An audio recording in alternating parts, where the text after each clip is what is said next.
ühes väikses Eesti külas kaua aega tagasi, siis kui paganadeks neid nii hüüti kogu tervest ilmast.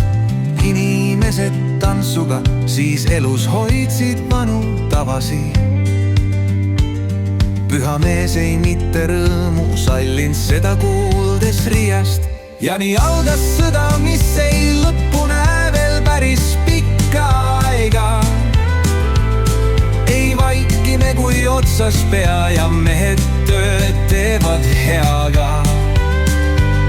Nii uru ajas kokku mehed, kes ei karda võidelda, ja alguse sai kõige võimsam Baltimaade maleva. Pääsen Lübeckist nüüd urul abiks ordu Prantsusmaalt. Vaid vaba Eesti ja konnad ei tegelikult ordud huvita. Plaanid nähtud lembid, tule infot andma tõttasta. Kuid triibalistil tähtsamatki teha noore naisega. Kord korra järgi proovis uru õnnet teise liidriga. Harju loogilisel jutuks tuli kanamunaga. Saarlased ei leidnud aega sakslastega üldse sõdida,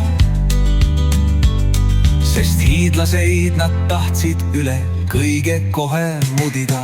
Ja nii algas sõda, mis ei lõpune veel päris pikka aega.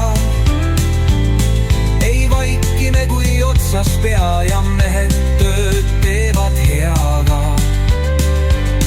Nii uru ajas kokku mehed, kes ei karda võidelda, ja alluse sai kõige võimsam Baltimaade maleva.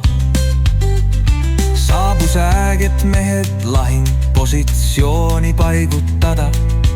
Ordu pealik lille julmalt saapaga nüüd lämmatas. Püha viha täis ja lembitu siis hakkas peale marssima. Kuid kahjuks mõõgatera teda enne raevu hoopi tervitas. Löök oli valus, kuid ei miski näölt olevat veel läbi. Muhu saarel koguneti nüüd, et kustutada häbi. Mehed ritta ja sakstel ringi käimas, oli joomakruus.